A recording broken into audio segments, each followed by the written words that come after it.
Floss Tube. It's Monday, March 4th, and this is video number 3 for me.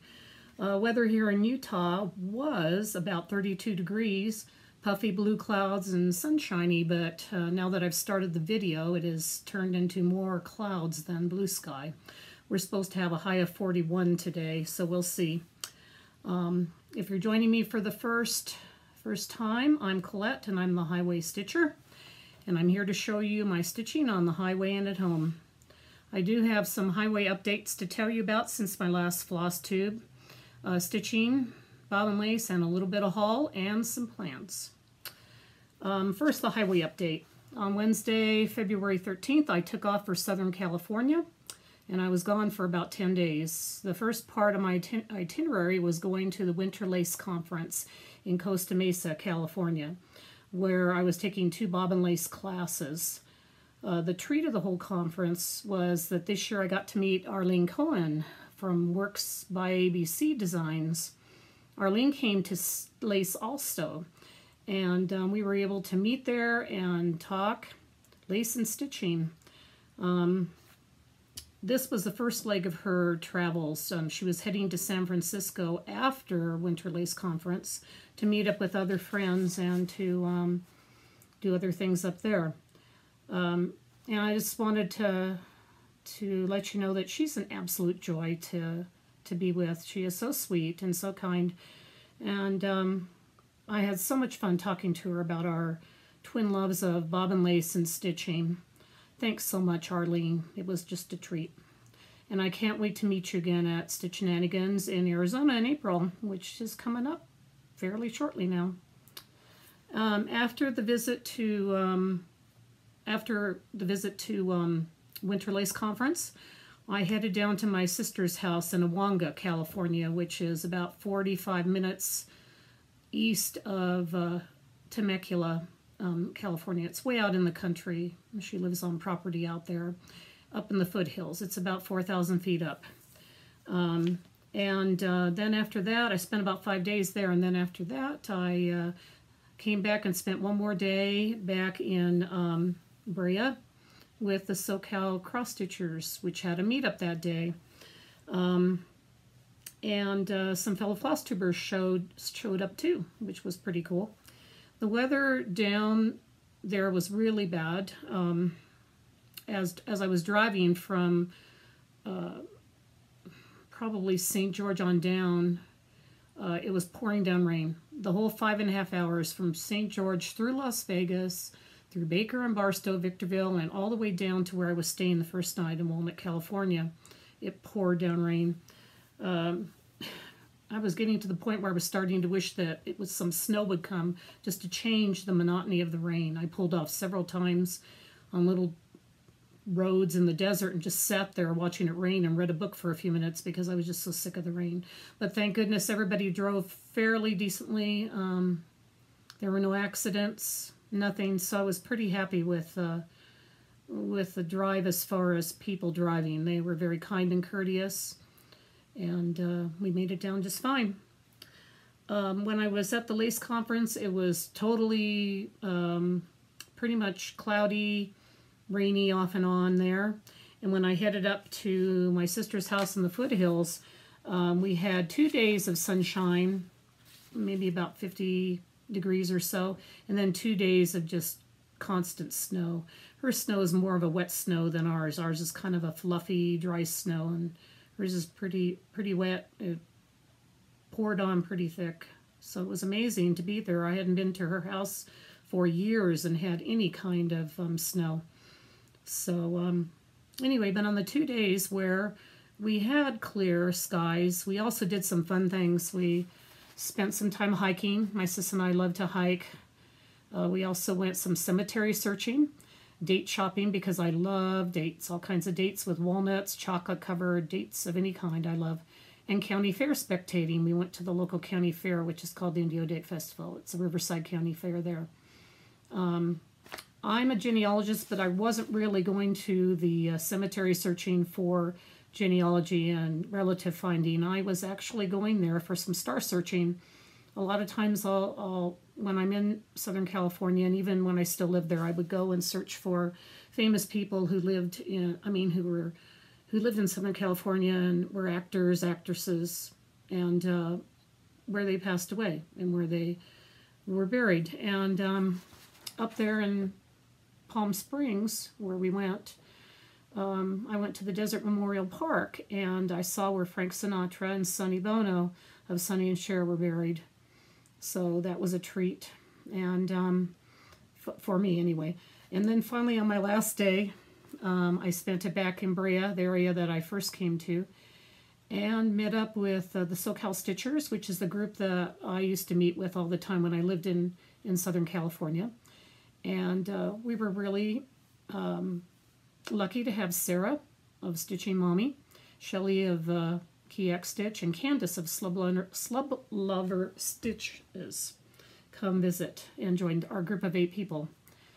They are just a joy. It was a treat to have them there.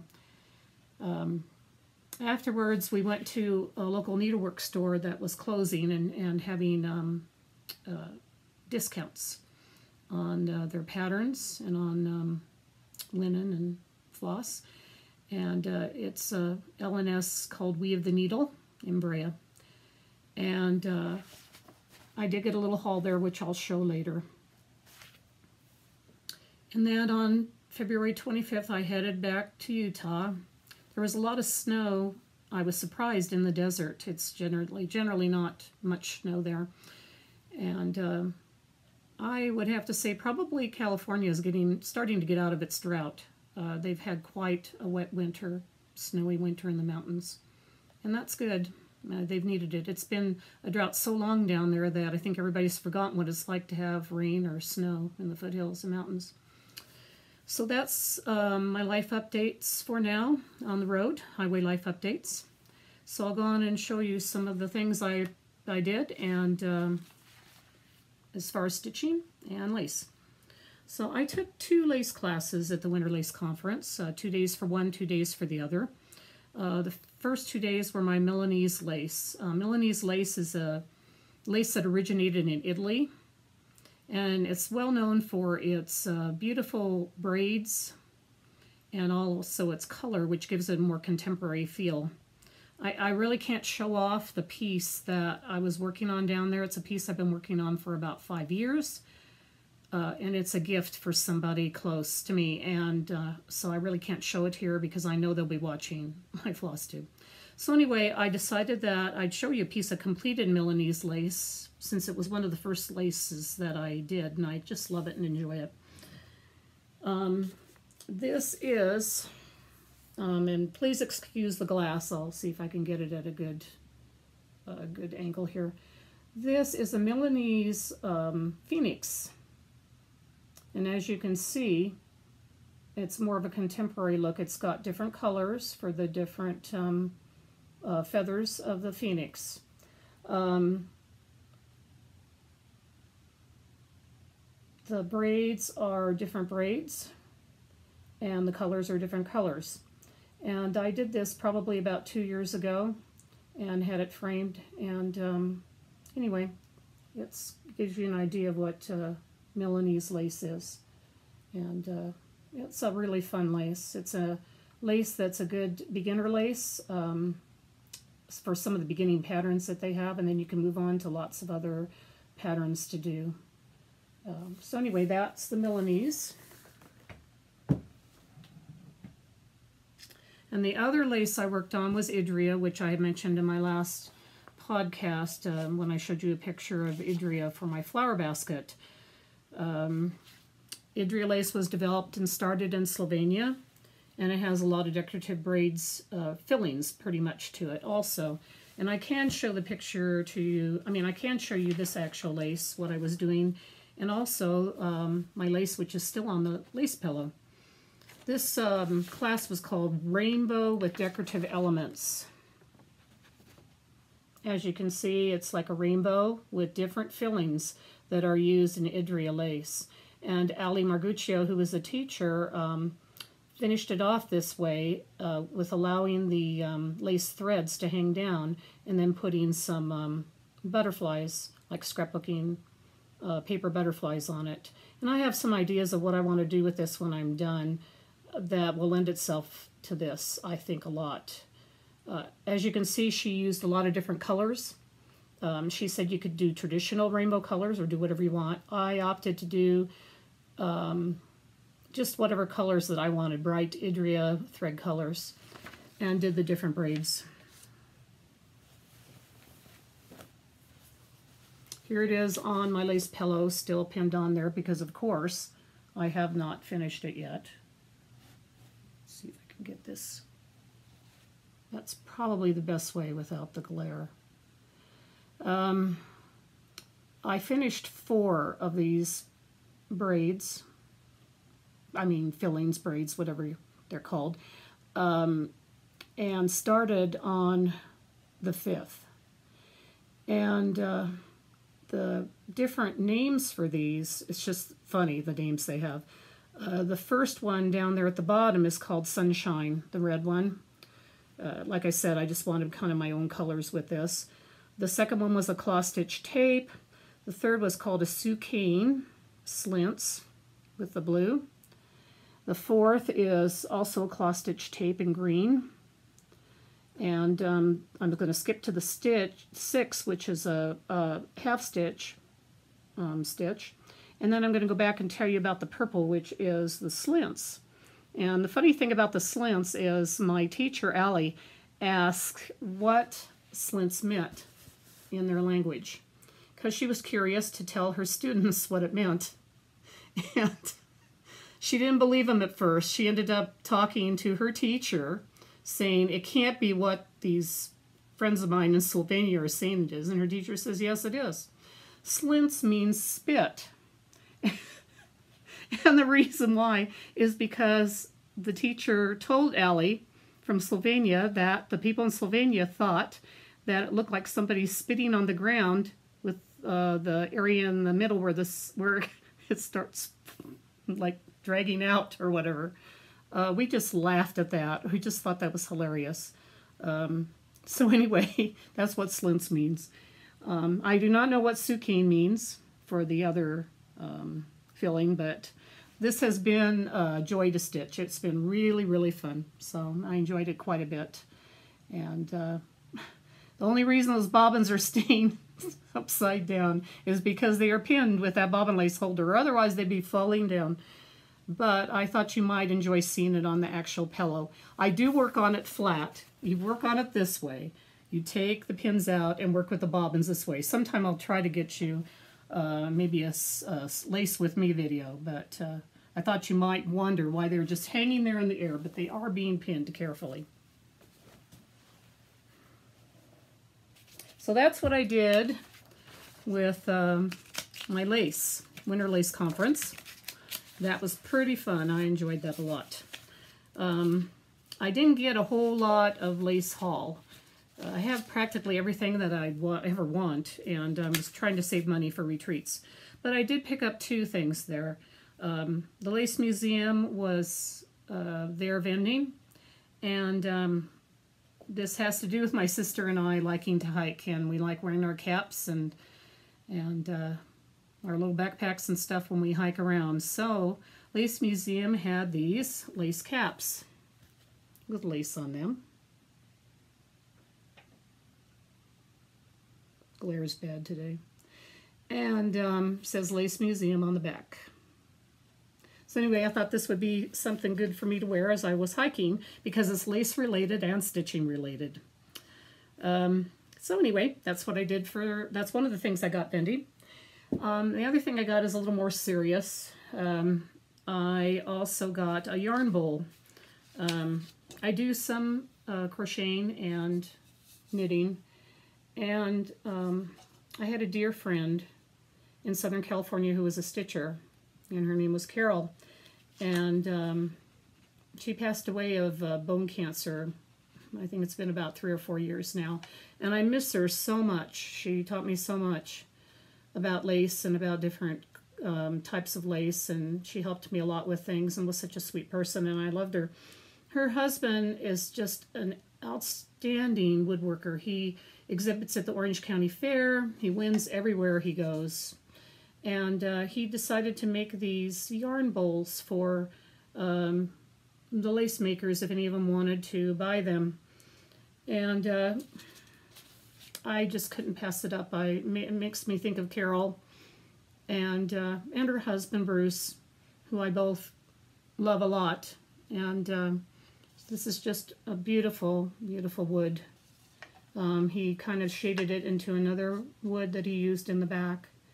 And I appreciate the fact that he made these and that I was able to purchase one at the vendor hall. So that was all I really purchased as far as vending in the lace. So the next thing was my haul for We of the Needle, the LNS.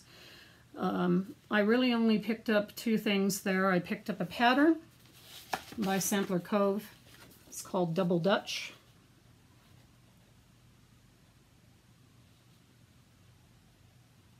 By Sampler Cove. I really like that a lot. And then I also picked up some more 7-count Clostern to make another Prairie Schooler Santa. This is light blue, and so I can work on another one of my Prairie Schoolers.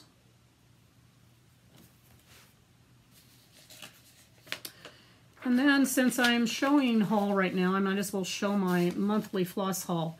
That's really all I've been getting on the monthly, any monthly clubs, as you know, is floss right now. I was getting fabric, but I'm pretty much done. I only have just a little bit left on one fabric club, and I'm going to stop fabric for a while. With Crazy Annie, she was doing a color and cotton floss, and I decided to get both her brights and her primitives. And her brights this time were, this is a Glacier Blue and Emerald City. I love that because of my love for Wizard of Oz. Stephanie, I think you like that too. And this is Pickle. Looks like Pickle. This bright is Tomato. Doesn't show it quite well, but it really does look like Tomato. And finally, for the last bright, it's Orchid. And then the primitive colors I got this month were Rusted Tin,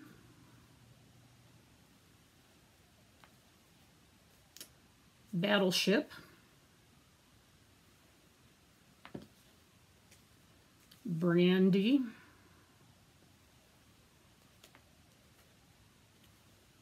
Old Lace, well, that's a good one for me, and Seaweed. So those were my Crazy Annie Color and Cotton monthly floss. And then I also get the monthly floss from Julie at Gulf Coast Stitchers, where she gives me a variety of different vendors' flosses, and that's been fun. I have some Classic Colorworks Vintage Violet,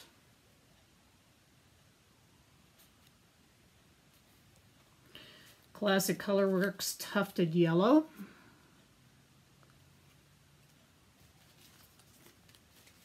Classic Colorworks Strawberry Parfait. Can't talk. And Classic Colorworks Wavy Navy. Also, she sent some Color and Cotton. This is Vineyard.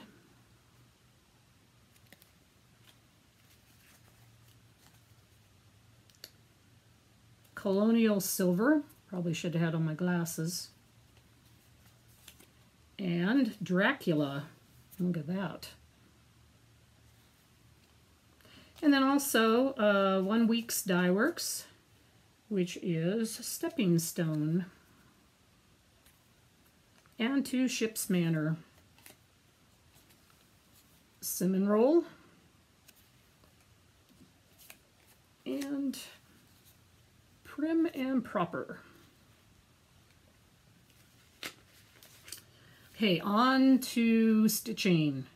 I'm so excited. I have a finished object, an FO, and it's my second finish for my Stitch 9 challenge. So 2 down and 7 to go. Have to think about that with math. I'm not the best in math either. So anyway, this is the Wisdom Sampler by Vermilion Stitchery.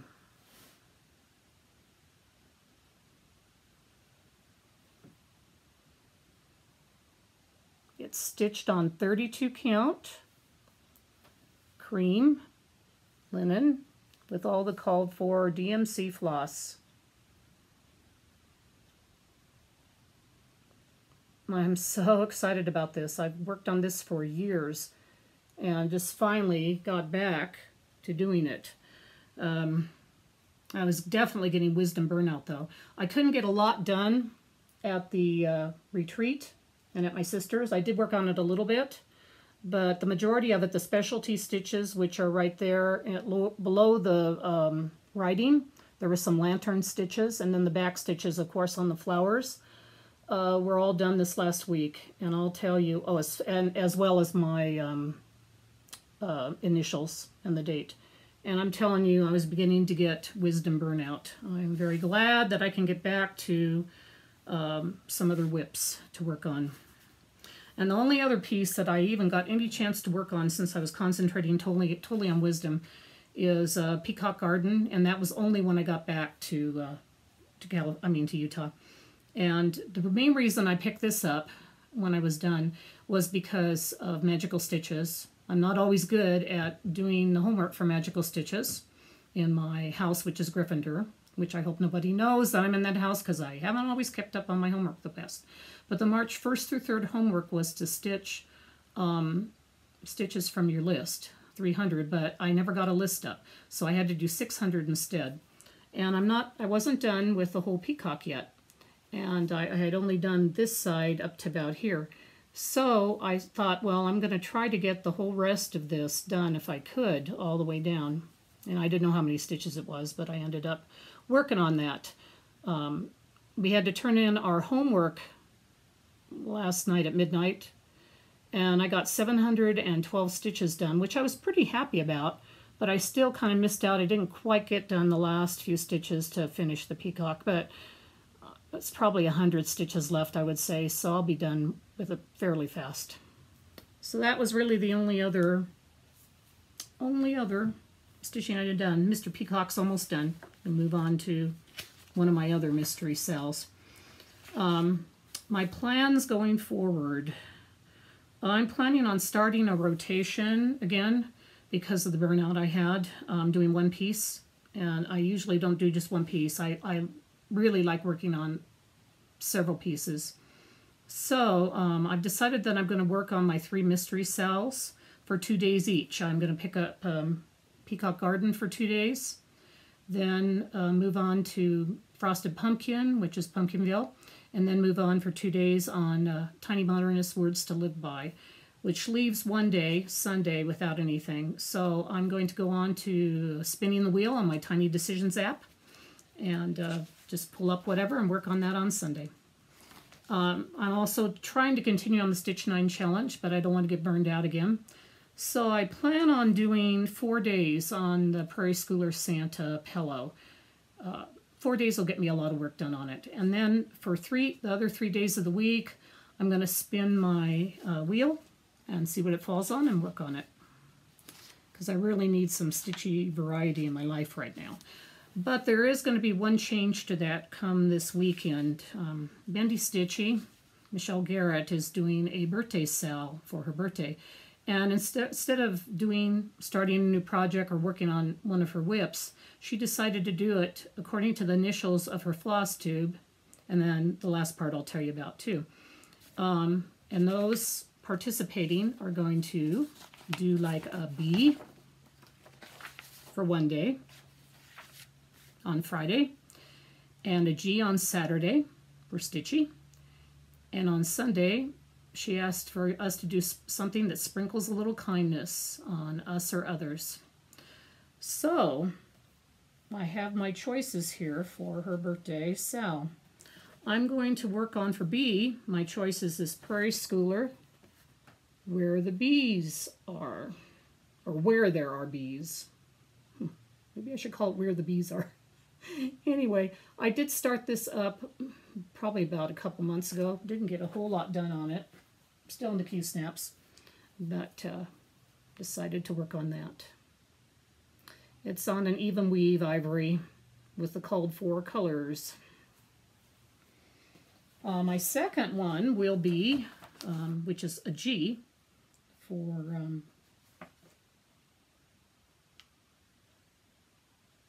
wait.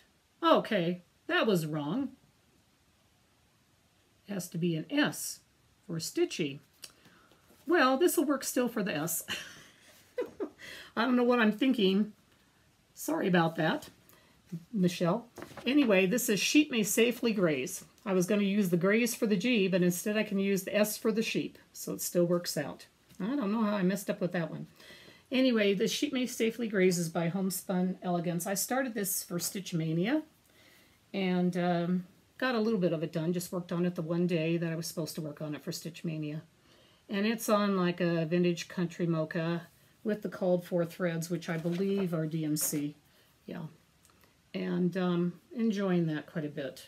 Actually, I don't have the called for colors here. It may be with some overdyes now that I'm looking at it closer. Looks like to me.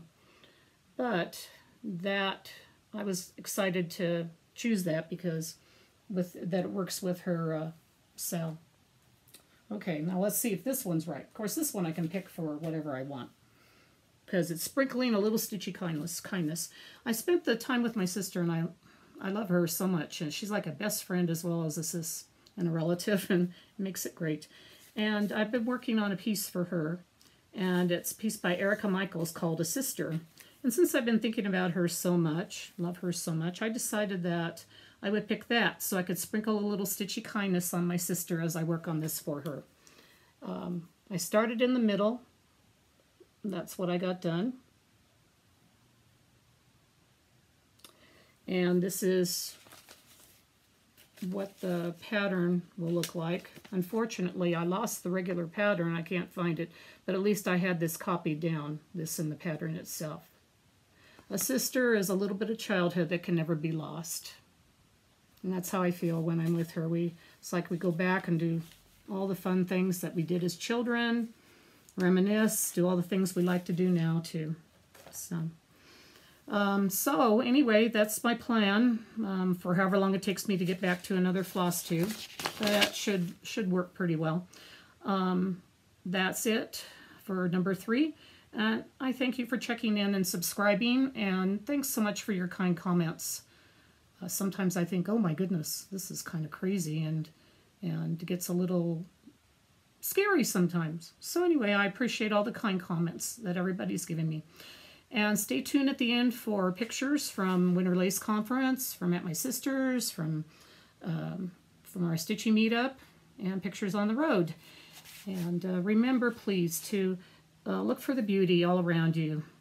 Whether you're out on the highway or at home, it's there. Look for it and you'll see it. So anyway, happy stitching. Bye.